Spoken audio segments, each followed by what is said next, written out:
24장 1절에서 14절의 말씀 가지고 함께 은혜 나누고자 합니다. 여러분, 영국의 최고의 작가로 꼽히는 셰익스피어가 남긴 유명한 작품들이 있습니다. 그 중에 율리우스 카이사르라는 케사르에 대한 작품이 있습니다. 그 내용에 보면 카이사르가 자기가 아주 아꼈던 그런 조카 같은 브루투스의 칼에 찔려 죽으면서 한마디 던지죠. 그 말이 바로 브루투스 너 맞아라는 말입니다. 이 유명한 대사로 인해서 브루투스는 배신자라는 낙인이 찍히게 됐습니다. 그래서 우리가 흔히 가장 가까운 사람이 나를 배신할 때 하는 말이 있습니다. 영하 너 맞아, 이렇게 이야기합니다. 브루투스 너 맞아.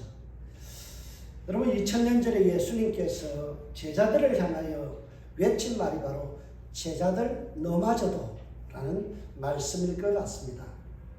분명 예수님은 마태복음 23장 38절을 통해서 말씀했습니다. 보라, 너희 집이 황폐하여 버려진 바 되리라. 예수님께서 분명히 예언하시죠. 황폐하다는 이 말의 뜻은요, 돌보지 않아서 쓸모없게 된다라는 뜻이에요. 성전이 더 이상 구원의 기능을 감당할 수 없기 때문에 용도 폐기된다라는 것을 예수님께서 말씀하시고 예언하셨어요. 그러나 제자들은 예수님의 예언을 믿지를 못해요. 그래서 웅장하고 위엄 있게 서 있는 그 성전을 손으로 가리키면서 예수님을 향하여 지금 한마디 던집니다. 예수님, 당신 눈이 삐었습니까? 당신 눈이 정상입니까? 눈이 있으면 한번 보세요. 이 웅장하고 이 멀쩡한 이 대단한 성전이 어떻게 무너진단 말입니까? 그렇게 지금 제자들은 예수님 앞에 따지고 있습니다. 예수님께서 그런 예언을 하시자 제자들은 이 예언을 믿지 못합니다. 그래서 손가락을 가리키며 예수님, 당신의 눈이 비정상입니다 라고 이야기하죠. 그래서 오늘 성경의 1절에 보면 예수께서 성전에 나와서 가실 때 제자들이 성전 건물을 가리켜 보이려고 포인트하면서 나오니 제자들은 지금 다분히 의도적으로 손가락을 성전을 향하여 가리키며 예수님, 눈이 있으면 보세요. 이 웅장한 성전이 어떻게 하루아침에 무너진단 말입니까? 그렇게 지금 하고 있죠. 여러분, 튼튼하게 만들어진, 돌로 만들어진 성전, 그리고 바위 하나, 그러니까 이 밑에 있는 주춧돌 같은 경우는요, 한 15m 정도 돼요. 돌이 웅장하죠. 그게 어떻게 다 파헤쳐질 수 있느냐라고 제자들을 이야기합니다. 예수님께서는요, 이 이해하지 못하는 제자들, 믿지 못하는 제자들, 그들을 향하여 지금 재차 성전이 파괴될 것을 다시 예언합니다. 오늘 말씀 보면 대답하여 이르시되 너희가 이 모든 것을 보지 못하느냐? 내가 진실로 너희에게 이르노니 돌 하나도 돌 위에 남지 않고 다 무너뜨려지리라. 예수님은 성전 문 앞에서 이 예언을 하시고는 쏜살같이 지금 4km나 떨어져 있는 감람산으로 직행하십니다. 이 감람산은 예전에 예수님께서 사역의 초기에 산에 올라가서 상상수문 팔복을 설교하셨던 그 자리입니다. 그 자리에서 제자를 가르칠 때 취했던 그 자세를 취하며 예수님은 지금 감람산 꼭대기에 서서 다시 말씀하십니다.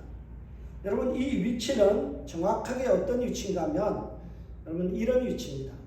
감람산에서요, 고개를 돌려서 서쪽으로 딱 바라보면 바로 성전이 보이는 위치입니다. 성전의 지성소와 감람산은 같은 위치선상에 있습니다. 예수님께서 고개를 돌려서 지금 이 성전을 바라보시면서 예수님께서 지금 제자들에게 말씀하고 있습니다. 제자들은 심상치 않은 예수님의 말씀 앞에서 그들은 불안해하며 당황해합니다. 그리고 제자들은 조용히 예수님께 나와서 질문을 던집니다. 두 가지의 질문을 던지죠. 첫 번째 질문이 뭔가요? 우리에게 이르소서 어느 때에 이런 일이 있겠습니까? When? 지금 언제 이 일이 일어나는지에 대해서 지금 예수님께 질문합니다. 멀쩡한 성전이 돌 위에 돌 하나 남지 않고 다 파헤쳐져서 무너지는 일이 언제 일어납니까? 시기가 언제입니까? 라고 질문하죠. 이어서 제자들은 두 번째 질문으로 이어갑니다. 그것이 무엇인가요? 그것은 또 주의 임하심과 세상 끝날에 무슨 징조가 있사오리까? 어떤 징조, 어떤 일들이 what happen, 어떤 문제들이 일어날지에 대해서 지금 제자들은 예수님께 질문합니다. 불안해하며 정작 일어날 일에 대해서 마음 잡지 못하는 제자들은요, 예수를 향하여 지금 호들갑을 떨고 있어요. 그러나 예수님께서는 단호하게 지금 말씀하십니다. 뭐라고요? 호들갑 떨지 마. 호들갑 떨지 마. 장차 일어난 일에 대해서 지나치게 궁금해하지 마. 그리고 현실에 더욱더 관심을 둬라라고 말씀합니다. 이 4절 보세요. 예수께서 대답하여 이르시되 너희가 사람의 미혹을 받지 않도록 주의하라라고 말씀하죠. 여기서 주의하라라는 말이요, watch out이라고 되어 있지만은 이것은 어떤 뜻인가 하면 우리가 잘못 해석할 때가 많아요. 너희가 스스로 미혹되는 것을 주의하라라는 이 말은요, 미혹을 받지 않도록이라는 이 말이 잘못 번역이 됐어요. 이렇게 하다 보니까 누군가가 나를 미혹한다, 나를 시험 들게 한다, 나를 뭔가 미혹에 빠지게 한다라는 그런 느낌으로 우리는 읽을 수가 있는데요. 원문에는 전혀 그렇지 않습니다. 미혹하다라는 이 말이요, 어떤 식으로 되어 있는가 하면 과거 능동태로 되어 있어요. 그러니까 내가 스스로 구덩이에 빠지는 것 같이, 내가 미혹에 빠지는 것 조심하라는 거예요. 남이 나를 어떻게 시험 들게 하는 거에 거기에 관심을 두지 말고요, 내가 스스로가 실족하여서 믿음에서 떨어지는 일들에 대해서 조심해라 라는 거예요. 한자에 보면 자성자박이라는 게 있어요. 그게 뭔가 하면 자기 스스로 어떤 끄라풀이나 이런 것에 자기를 묶어버리는 거예요. 스스로가 묶이는 거예요. 고양이 한 마리 보세요. 실타래가 있으니까 자기가 열심히 놀다가 어때요? 칭칭 감겨서 저런 꼴을 갖다 뭐라고 하는가 하면 한자로는 자성자박이라고 이야기합니다. 그러니까 예수님께서 제자들에게 뭘 이야기합니까? 너희들 스스로 쓸데없는데 호들갑 떨면서 날짜 계산하지 말고, 언제 주님 오실지 그런 거 계산하지 말고, 네가 이 험난한 세상을 살아갈 때에 스스로 올무에 빠지고 믿음에서 떨어지지 않도록 너 스스로 영성관리 잘하라는 거예요. 너의 신앙에 오류에 빠지지 않고 부주의해서 스스로가 시험에 들지 않도록 조심하라.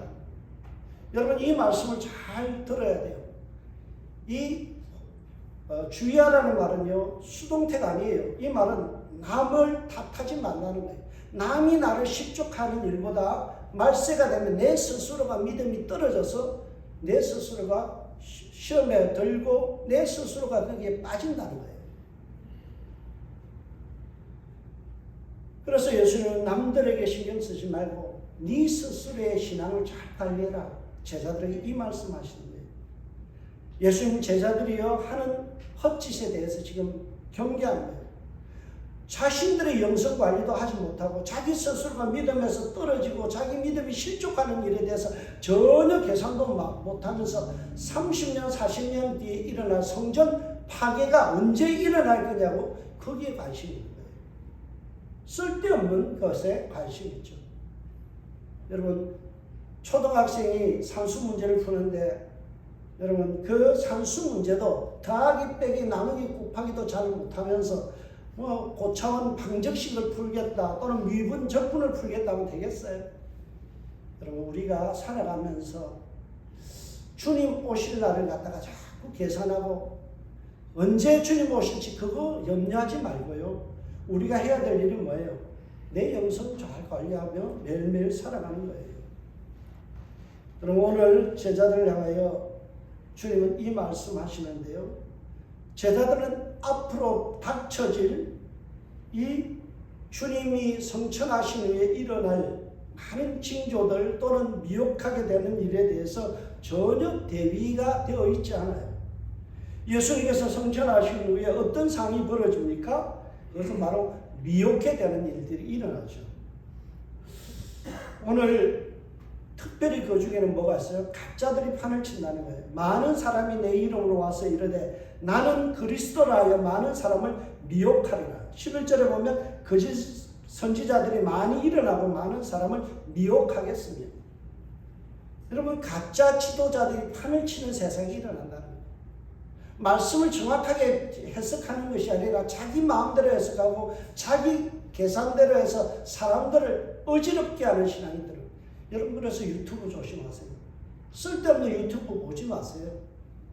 그래서 유튜브 보면요, 엉뚱하게 막 이상한 쪽으로 유도하는 사람들 너무 많아요. 성경을 정말 말씀 중심으로 풀어가야 되는데 자기 느낌으로 자기 생각으로 정치하고 결부시키고요. 어떤 데는 보면 뭐 종말로 나고도 이렇게 해서 사람들을 두렵게 만드는 사람들이 많다는 거예요. 전부 다 가짜입니다. 거기에 현혹되지 말라는 거예요. 제자들 향하여 이런 질문을 던집니다. 지금 너희들은 이 미혹의 세상에서 미혹게 되는 일들 속에서 분별할 수 있는 눈을 가졌느냐, 분별력을 가졌느냐, 가짜와 진짜 목사를 제대로 볼 수 있는 눈을 가졌느냐, 참 선도와 거짓 선도를 볼 수 있는 눈을 가졌느냐.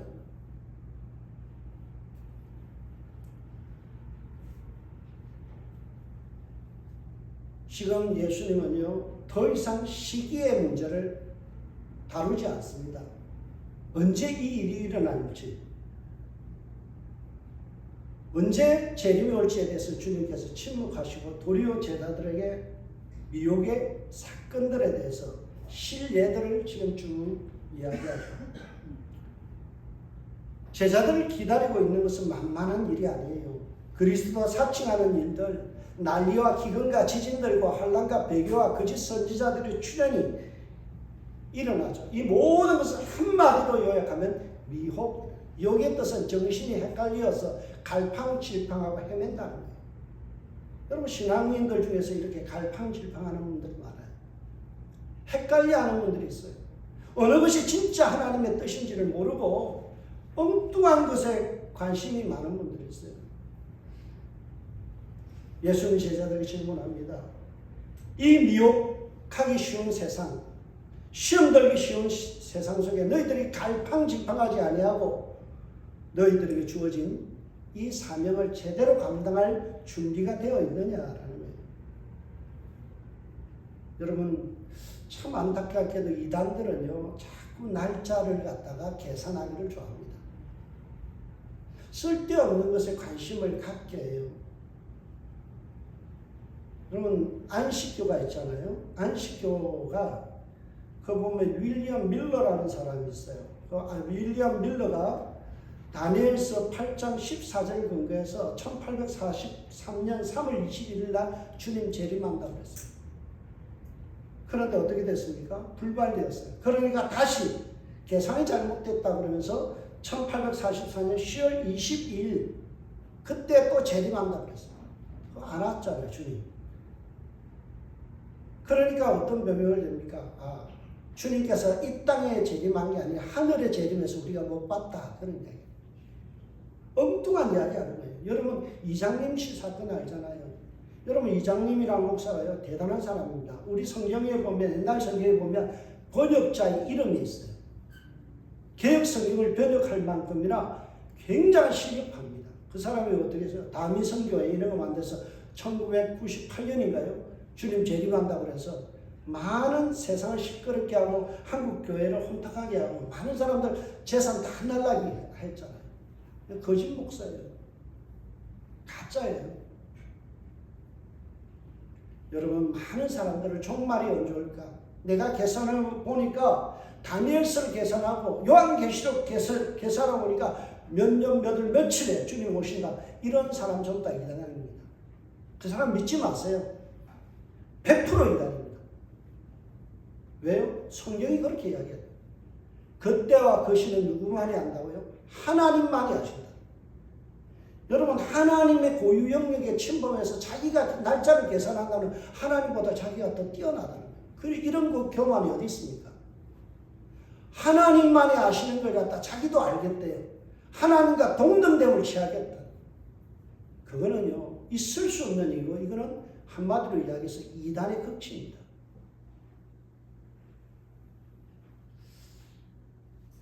저는 이런 사람들을 어디에 비유합니까? 빈 카운트라고 했죠. 빈 카운트의 뜻이 뭐예요? 콩을 세는 사람. 여러분 콩은 뭐 해야 돼요? 시루에다 넣고 물 주어서 콩나물을 재배하든지 콩을 씹어서 컬티베이트 재배를 해야지 콩을 맨날 세고 있으면 뭐예요? 헛짓거리라는 거예요. 그래서 미국에서는요 헛짓거리 하는 사람을 보고 빈 카운트라고 그래요. 여러분 신앙생활하면서 헛짓하는 사람이 많아요. 엉뚱한 것에 꽂혀가지고요. 날짜 계산하고 666 계산하고 이게 하등의 신앙의 성경은 그런 것에 대해서 여러분 계산하라고 하지 않아요. 진짜 성경은 뭘 중요시하는지 아세요? 현재를 중요해요. 먼 훗날 일어날 재림이 중요한 게 아니라 뭐라고요? 현재. 그래서 우리가 잘 아는 고린도후서 6장 2절에 바울이 이렇게 하죠. 보라, 지금은 은혜 받을 만한 때요. 보라, 지금은 구원의 날입니다. Now. 여러분, 과거는 지나간 거예요. 미래는 불확실한 거예요. 그러나 확실한 건 뭐예요? 지금이에요, 지금. 이전에 내가 예수 잘 믿은 거예요. 감사합니다. 좋은 일이에요. 그러나 그거는 과거의 추억일 뿐이에요. 이전에 많은 헌신했다고요? 그거는 과거의 일뿐이에요.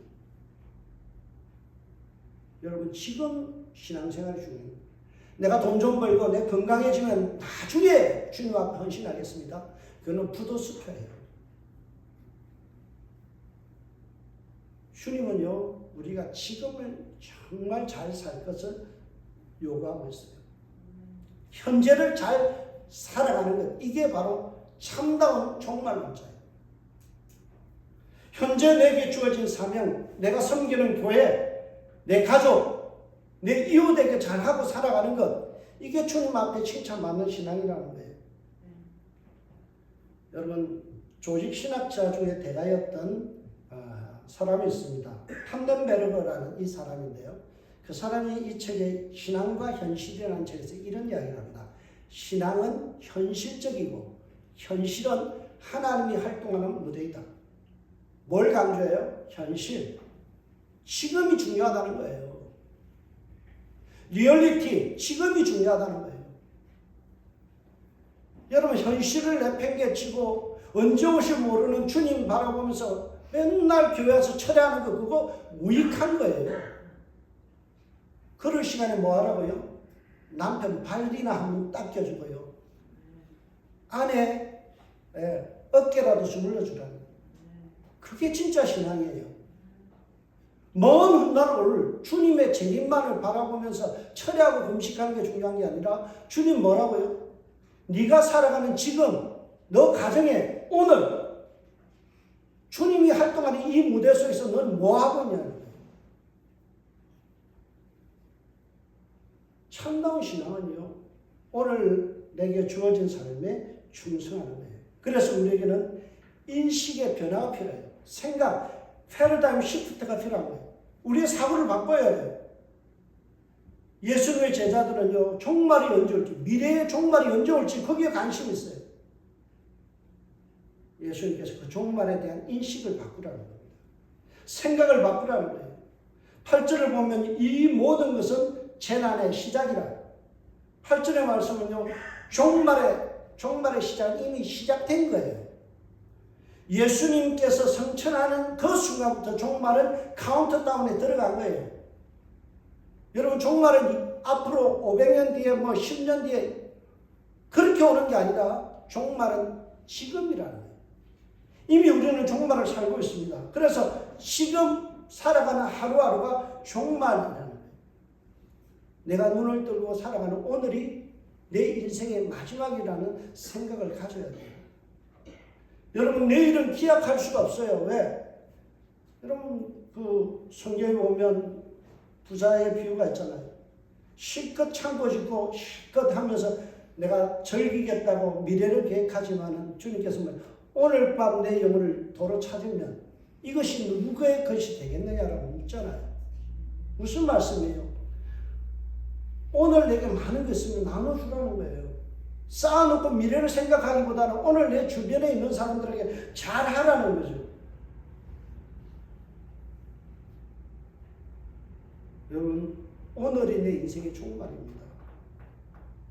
그래서 오늘이라는 하루를 잘 살아갈 필요가 있죠. 오늘 하루 하나님 보시기에 아름다운 인생이 되길 주 여러분 축복합니다. 오늘 하루 행복한 삶을 살아가시길 주 여러분 축복합니다.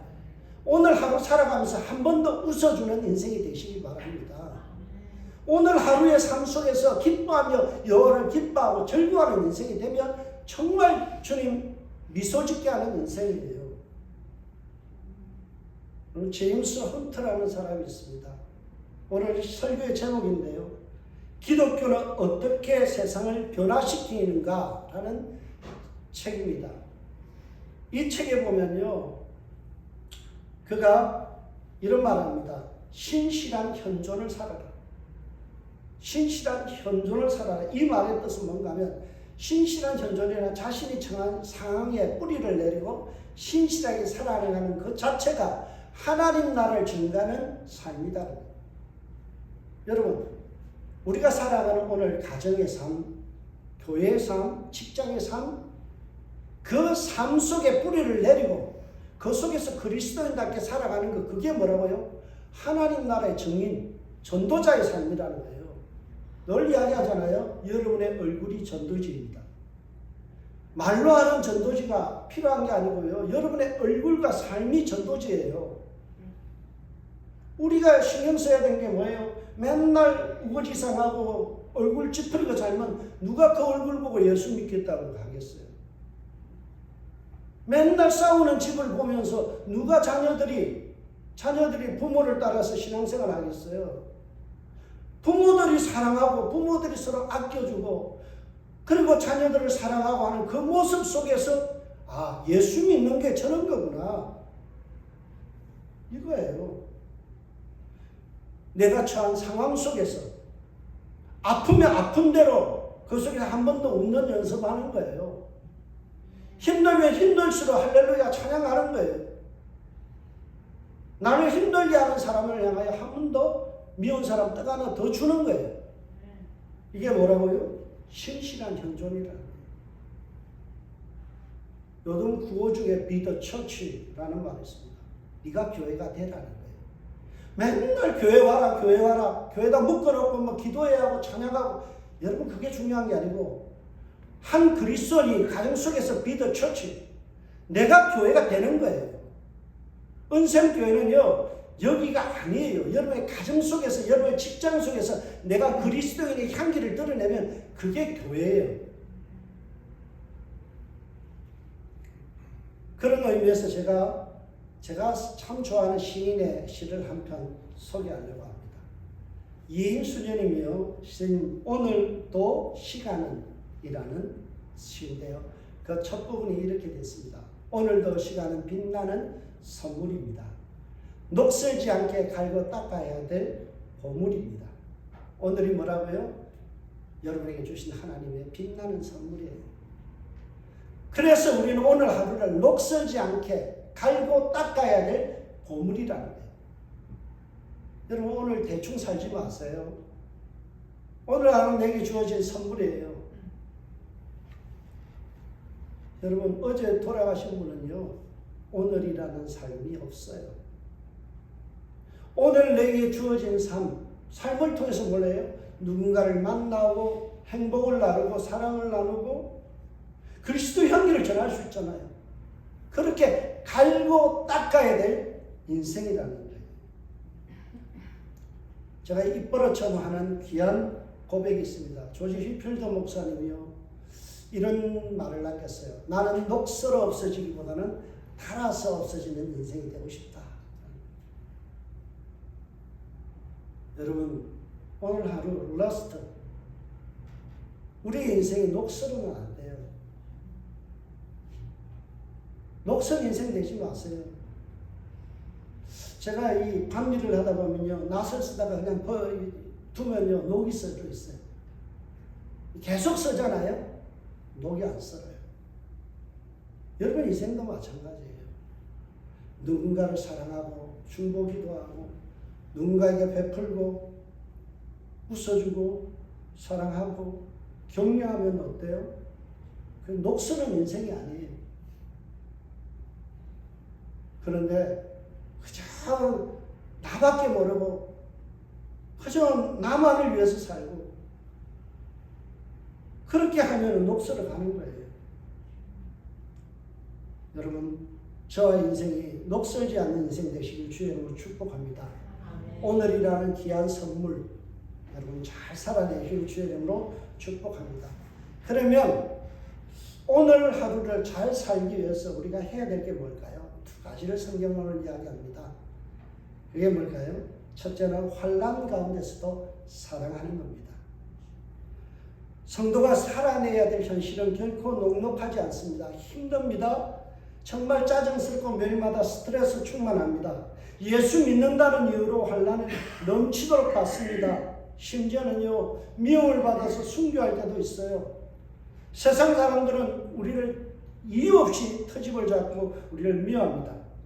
오늘 성경이 이렇게 합니다. 그때의 사람들이 너희를 환난에서 넘겨주겠으면 너희를 죽이리니 너희가 내 이름 때문에 모든 민족에게 미움을 받으리라. 우리 하루하루 살아가는 것들 보면요, 예수 믿는다는 이유 때문에 미움을 많이 받아요. 신앙생활 제대로 하는 것 때문에 손해볼 일도 많아요. 이게 우리의 일상입니다. 평소에는 형제 자매라고 하던 그들이 나를 시기할 때도 있고 미워할 때도 있어요. 그래서 우리가 미혹당할 때가 있죠. 그러나 우리가 이 미혹되는 세상 속에서 우리가 놓지 말아야 될 가치가 있는데 그게 뭐라고요? 사랑이에요. 오늘 성경 뭐라고요? 말세가 되면 사랑이 식어져 간다. 사랑이 식어져 간다. 여러분 우리의 마음속에 어느 순간부터 사랑이 식어져 가죠. 오늘 여기에 대부분 결혼하셨던 분들이고 결혼하셨던 분들인데요. 결혼할 때 어떤 마음이었어요? 저 사람 아니면 죽을 것 같아서 결혼했잖아요. 그래 놓고 이제 5년, 10년 지나면 어때요? 네. 아내가 로또 복권이래요. 무슨 뜻인지 아세요? 그렇게 안 맞대요.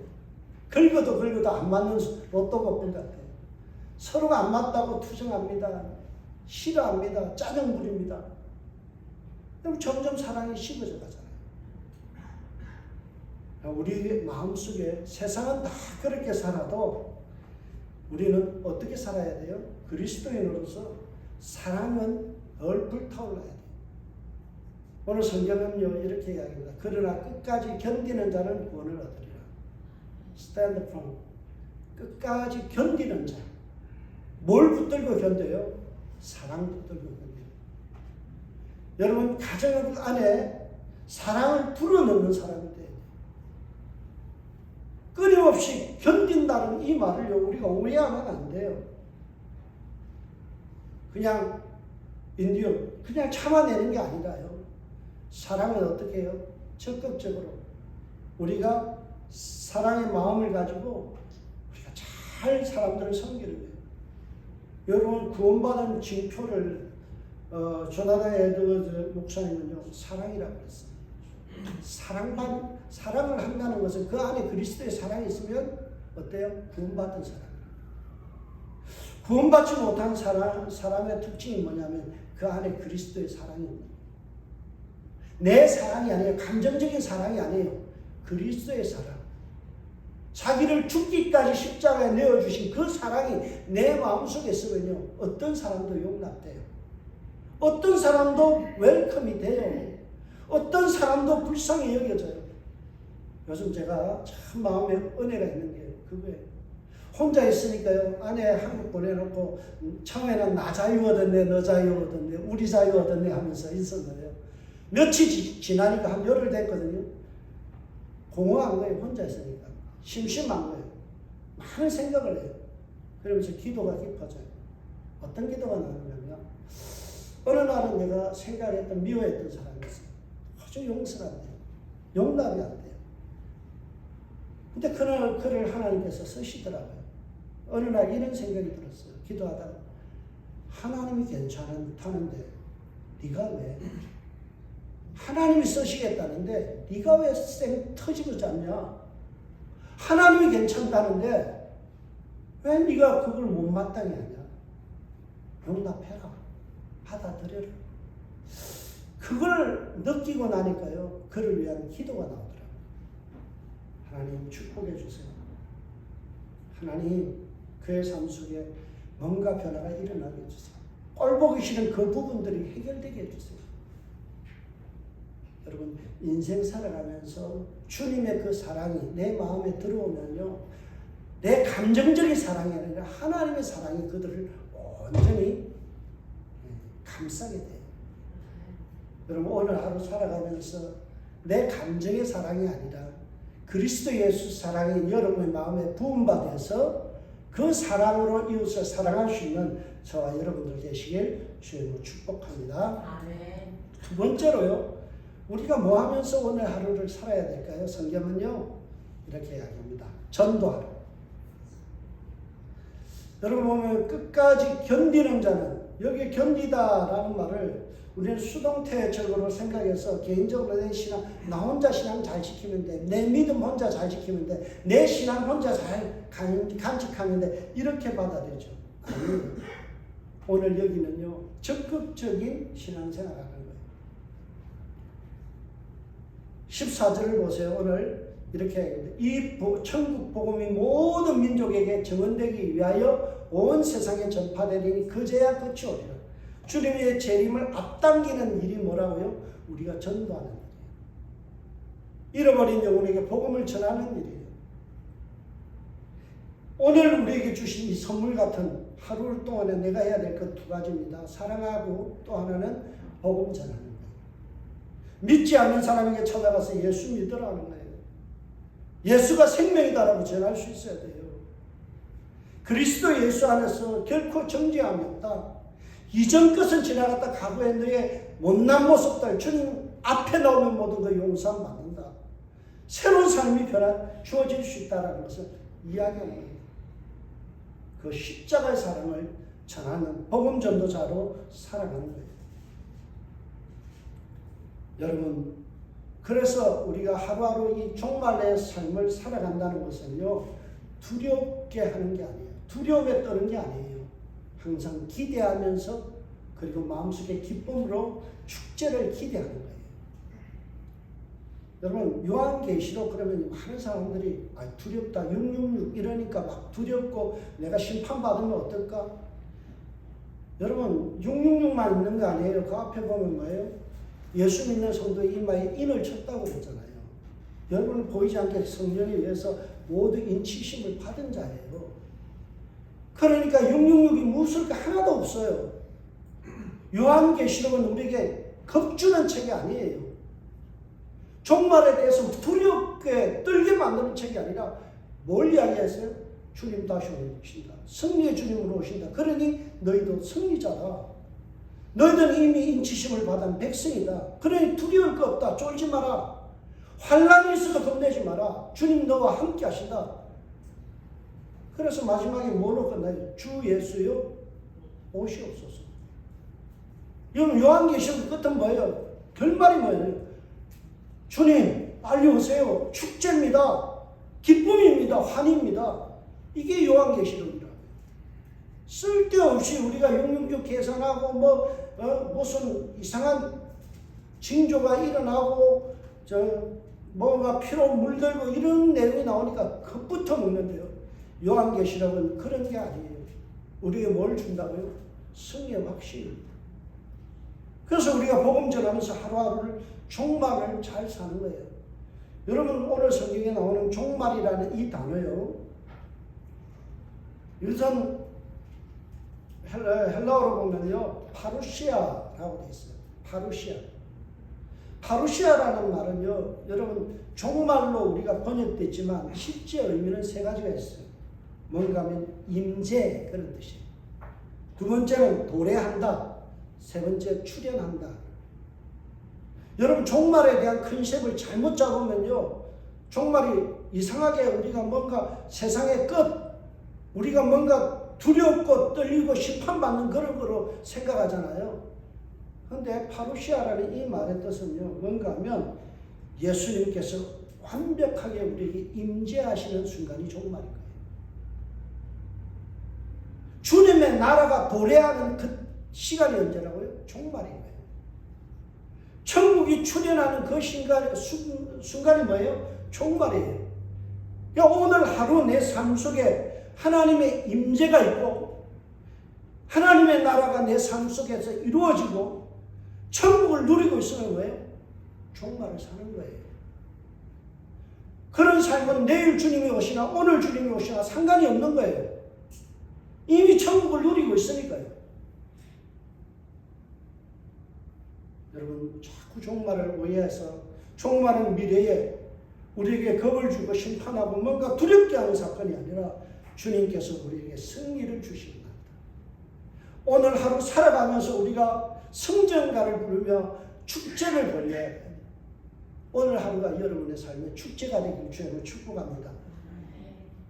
제가 좋아하는 찬양, 우리가 오늘 불러야 될 마귀들과 싸울지라, 거기에 보면 가사에 이런 내용이 있어요. 심판날과 멸망의 날 내가 섰는 물 앞에 곧 다가오리라. 그 다음에 영광 영광 할렐루야, 영광 영광 할렐루야, 영광 영광 할렐루야, 곧 뭐 한다고요? 승리하리라. 여러분 종말 승리의 날이에요. 종말은 우리를 떨게 하고 뭔가 겁주고 우리를 불안하게 하는 날이 아니라 종말은 승리의 날이에요. 예수 그리스도가 십자가를 지시고 무덤에서 다시 살아나심으로 인해서 부활 권세를 우리에게 주셨잖아요. 오늘 하루 살아가면서 우리가 그 권세를 누려야 돼요. 오늘 하루 잘 살아야 되고 오늘이라는 선물이란 하루 동안에 뭘 해야 돼요? 승리하며 살아야죠. 사랑으로 승리하시기 바랍니다. 복음 전도하며 승리하시기 바랍니다.